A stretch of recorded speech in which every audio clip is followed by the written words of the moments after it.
Oke, shalom teman-teman. Jumpa lagi dalam YouTube channel Revival of Worship, dan saat ini kita akan membahas sebuah kata yang cukup ngetrend dipakai oleh teman-teman dalam media sosial. Pernah nggak sih kalian buka Instagram, Facebook, atau medsos lainnya, kemudian teman kalian foto dia liburan di pantai, dia liburan di gunung mungkin, atau mungkin di luar negeri, lalu dia kasih caption healing. Wow, ya. Kita akan bahas tentang healing. Apa sih healing sebetulnya? Ya, healing ya memang dari bahasa Inggris, kalau di bahasa Indonesia kan healing ya kesembuhan, ya. Mereka ingin sembuh atau mungkin refreshing, ya. Nah, kalau saya pribadi ketika saya menghadapi sebuah masalah, ya, banyak orang mungkin ya yang berpikir bahwa istirahat sejenak dulu dengan liburan, healing dulu dengan liburan. Tapi kalau saya pribadi lebih baik saya selesaikan dulu masalah yang saya hadapi, baru saya pergi liburan, ya. Karena saya pernah ini ya, ketika saya menghadapi masalah, lalu saya coba mau refresh sejenak, mau refreshing sejenak, saya liburan, tapi tetap nggak bisa. Kayak kepikiran terus masalah itu ya, kepikiran terus. Lalu pulang liburan tambah capek, uang tambah berkurang, ya. Akhirnya bukan liburan, bukan jadi healing, tapi malah bikin tambah stres karena tambah capek, tambah pengeluaran dan lain sebagainya. Nah, kita akan bahas ya. Saya akan coba kasih tips-tips yang bisa kita lakukan supaya kita benar-benar bisa ngerasakan healing, ya. Banyak orang yang jalan-jalan dan lain sebagainya. Apakah itu salah? Enggak sih, ya. Tidak salah. Silakan kalian menikmati liburan, refreshing. Kalau dengan kalian liburan, kalian bisa jadi lebih fresh, lebih semangat, silakan lakukan. Tidak masalah. Tapi kalau saya pribadi, lebih baik apa yang saya hadapi clear dulu, baru saya pergi liburan, ya. Tapi tiap orang punya mindset yang berbeda-beda, dan silakan kalian jalani. Nah, bagi saya ada beberapa tips yang bisa kita lakukan, ya, supaya kita bisa mengalami healing, yaitu pertama dari sumbernya, ya. Jadi kalau kita mau sembuh, tentu kalau kita pergi ke apotek ditanya ya, mau beli obat untuk penyakit apa, ya, dicari dulu sumber masalahnya, sumber penyakitnya, dicari dulu. Kamu sakit apa? Sakit batuk, akan dikasih obat batuk. Kamu sakit flu, akan dikasih obat flu dan lain sebagainya. Nah, teman-teman, kalau kita mau mengalami healing ini, ya, kita mau mengalami sembuh lah, supaya Tuhan, saya mau nggak stres lagi dong, saya pengen terus semangat dong dan lain sebagainya, ya. Teman-teman bisa lakukan, kita evaluasi diri kita sendiri dulu, ya. Kita coba jujur sama diri kita sendiri. Apa sih yang saat ini sedang kita hadapi dan kita pengen lalui, dan kita nggak pengen lari dari masalah ini. Apa sih yang benar-benar kalian alami, dan jangan malu kalau kalian itu sedang butuh pertolongan, ya. Jadi kita cari sumber masalah kita apa sih? Mungkin saat ini kita sedang ada dalam circle pertemanan yang nggak baik, yang kasih kita bad factor, ya, pengaruh-pengaruh yang buruk dan lain sebagainya. Mungkin pacar kita saat ini, ya, dia jadi toksik banget dan lain sebagainya. Mungkin kuliah kita ini tugasnya sedang banyak banget. Mungkin masalah keuangan kita, masalah pekerjaan kita, ini adalah sumber yang harus kita bereskan dulu, ya, yang harus kita bereskan. Jadi bukan berarti kita pakai kata healing untuk sebuah liburan, ya.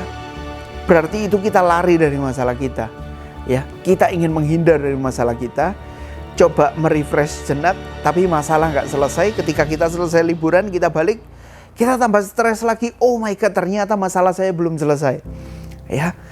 Ada 4 tips yang ingin saya sampaikan. Yang pertama adalah kita bisa melakukan kegiatan-kegiatan rohani spiritual, ya. Ada banyak sekali cara yang bisa kita lakukan, tapi cara yang pertama ini nggak butuh biaya yang banyak, ya. Artinya dengan kita baca Alkitab, dengan kita menyembah Tuhan, dengan kita dengerin firman Tuhan dan lain sebagainya, Ya, Amsal 4 ayat 23 mengatakan, jagalah hatimu dengan segala kewaspadaan, karena dari situlah terpancar kehidupan. Jadi teman-teman, ya, bukan berarti liburan salah, enggak, ya. Tapi yang penting adalah dari dalam diri kita, dari dalam hati kita, ini beres duluan. Sehingga saat ini beres, ya, masalah kita ini beres, kita beres dengan diri sendiri, kita jujur dengan diri sendiri. Selesai itu pun kita mau liburan, kita akan bakal lebih nikmati liburan yang kita jalani. Jadi teman-teman bisa melakukan satu tips ini, yang pertama yaitu kita melakukan kegiatan-kegiatan rohani. Dengan kita melakukan doa pribadi, dengan kita baca firman Tuhan, iman kita kembali dikuatkan. Ya, kita kembali disegarkan. Ya, jadi dari inside dulu, dari dalam diri kita sendiri beres. Ya, dan saya yakin kegiatan rohani nggak perlu uang tiket, kegiatan rohani nggak perlu mengeluarkan biaya banyak. Ya, dengan melakukan kegiatan rohani, ya, yang membangun hubungan kita dengan Tuhan kembali, itu akan membuat diri kita lebih fresh. Ya, dengan pertolongan Tuhan. Kan Tuhan Yesus katakan, marilah kepadaku semua yang letih, lesu dan berbeban berat. Aku akan memberi kelegaan padamu. Wah, luar biasa tawaran dari Tuhan Yesus. Marilah kepadaku semua yang letih, lesu dan berbeban berat. Aku akan memberi kelegaan kepadamu. Wow, so sweet banget kata-kata yang Tuhan Yesus katakan buat kita semua, yaitu sebuah undangan. Kalau kamu berbeban berat, datang sama Tuhan Yesus. Lebih dekat sama Tuhan Yesus. Ceritakan masalahmu sama Tuhan Yesus. Kenali pribadi Tuhan lebih lagi, supaya kau bisa melakukan kehendak-kehendak Tuhan. Jadi teman-teman, ya, ketika kita beres dari dalam, dari sumber masalah ini kita beres, saya yakin, ya, walaupun kita cuma jalan-jalan ke pasar, kita cuma jalan-jalan ke tempat-tempat dekat, itu akan membuat kita sangat bahagia. Karena dari sumbernya sendiri udah beres, ya.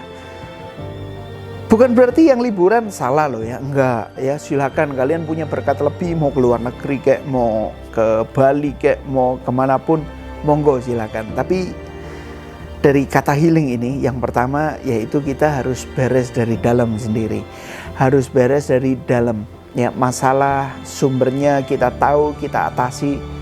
Saya yakin kita akan punya hati yang bersukacita. Yang tips yang kedua, kita punya komunitas, ya. Kita punya gereja, dimanapun kalian bergereja, ya, kalian punya komunitas itu, bangun circle yang baik. Firman Tuhan juga mengatakan pergaulan yang buruk merusak kebiasaan yang baik.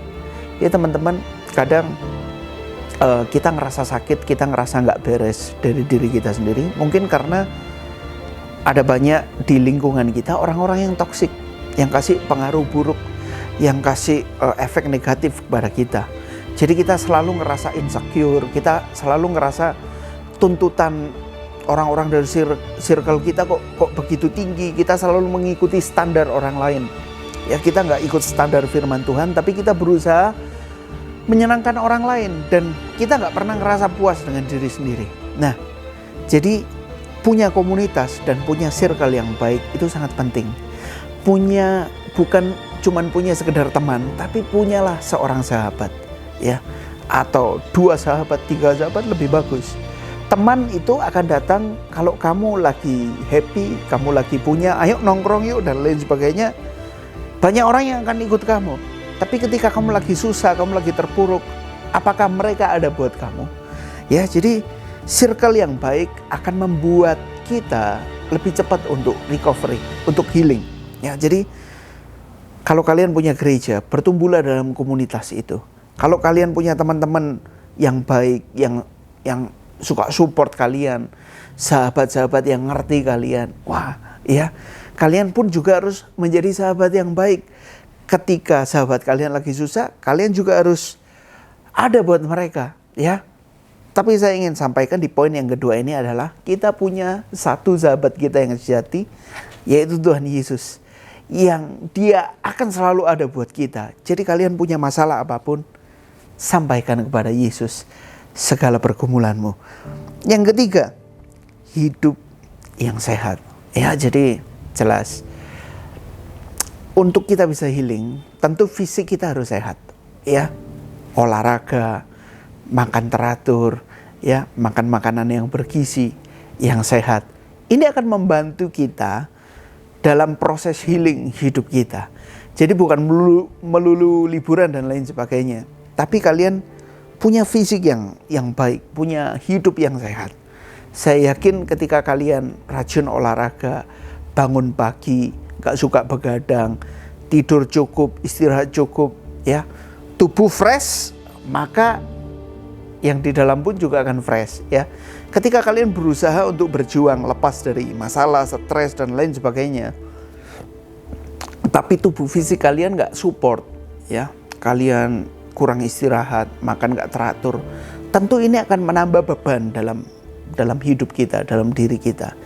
Jadi punya fisik yang baik, olahraga teratur, ya. Yang terakhir, ya, jujur pada diri sendiri.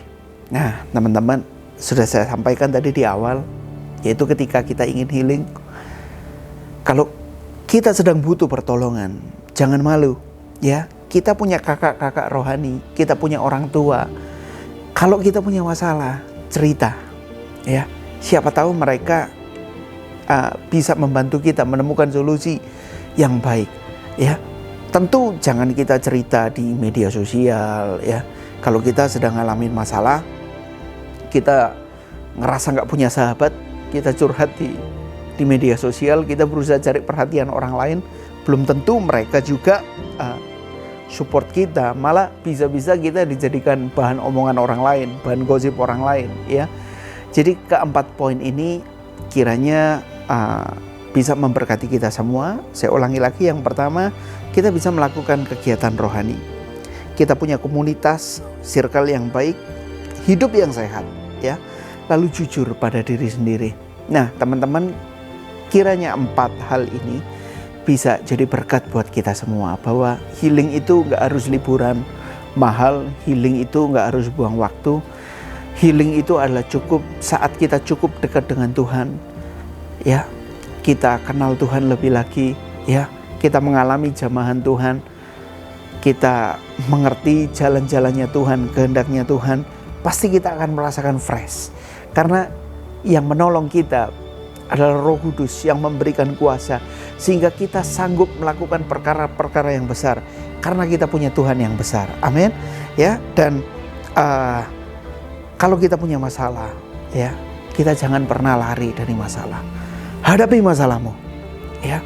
Jangan menghindar, jangan mencari kambing hitam, jangan mencari, wah ini gara-gara aku lahir di keluarga ini sih, wah ini gara-gara bosku jahat sih, wah ini gara-gara temanku suka fitnah sih, wah ini gara-gara dia tukang jilat sih sehingga dia naik pangkat saya enggak, dan lain sebagainya. Orang yang punya banyak sekali alasan, dialah orang yang pengecut, ya.